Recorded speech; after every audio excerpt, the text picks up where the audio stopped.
السلام علیکم ورحمۃ اللہ۔ جی آپ کا سوال ہے زیور کی زکوٰۃ جو خواتین پہنتی ہیں، سونا اور چاندی زیور کی شکل میں ہو یا بغیر زیور کی شکل کے سونے اور چاندی کی زکوٰۃ ادا کرنی ہے۔ اعوذ باللہ من الشیطان الرجیم۔ والذین یکنزون الذهب والفضة ولا ينفقونها في سبيل الله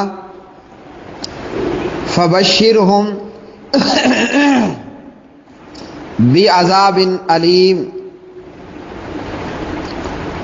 يوم يحمى عليها في نار جهنم فتكوى بها جباههم وجنوبهم وظهورهم هذا ما كنزتم لأنفسكم فذوقوا ما كنتم تكنزون۔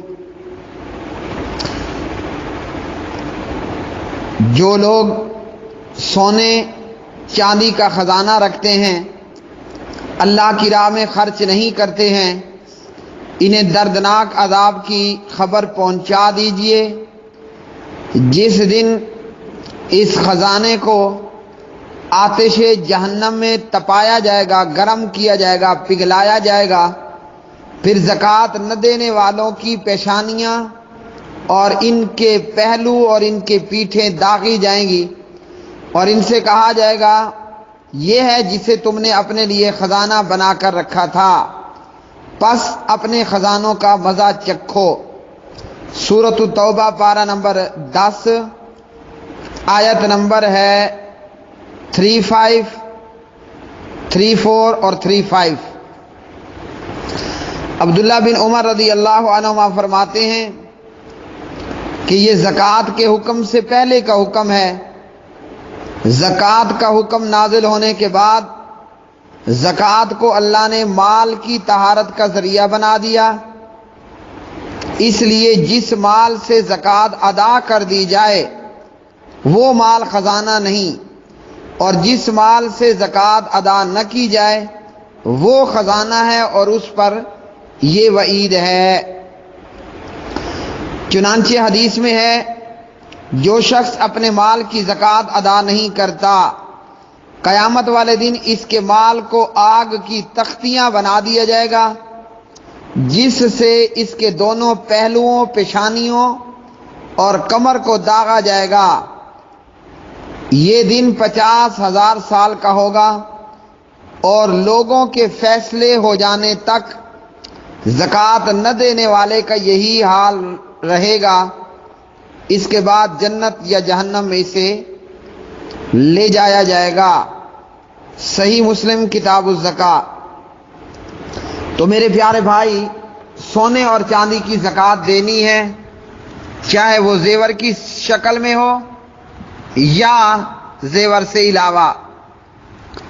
پیارے نبی صلی اللہ علیہ وسلم نے فرمایا وہ لوگ جو سونے اور چاندی کو خزانہ بنا کر رکھتے ہیں، یہ کون سے لوگ ہیں؟ جو سونے یا چاندی کا مالک ہو کر اس کی زکوٰۃ ادا نہیں کرتا۔ صحیح مسلم کتاب الزکوٰۃ۔ اسی طرح عمر بن شعیب عن ابیہ عن جدہ روایت ہے، ایک عورت پیارے نبی صلی اللہ علیہ وسلم کے پاس آئی، اس کے ہمراہ اس کی بیٹی بھی تھی اور اس کی بیٹی کے ہاتھ میں سونے کے 2 کنگن تھے۔ آپ صلی اللہ علیہ وسلم نے فرمایا کیا تو اس کی زکوٰۃ دیتی ہے؟ اس نے کہا کہ نہیں۔ آپ نے فرمایا کیا تمہیں یہ پسند ہے کہ بروز قیامت اللہ ان کے بدلے تمہیں آگ کے 2 کنگن پہنائے؟ یہ سن کر خاتون نے دونوں کنگن پھینک دیے۔ ابو داؤد کتاب الزکوٰۃ۔ اور اس میں میرے پیارے بھائی آپ کو باب بھی بتا دوں، باب الکنز ما ہوا، حدیث نمبر ہے 1563۔ علامہ البانی رحمہ اللہ اور اسی طرح الشیخ صبحی حلاق فرماتے ہیں یہ روایت حسن ہے۔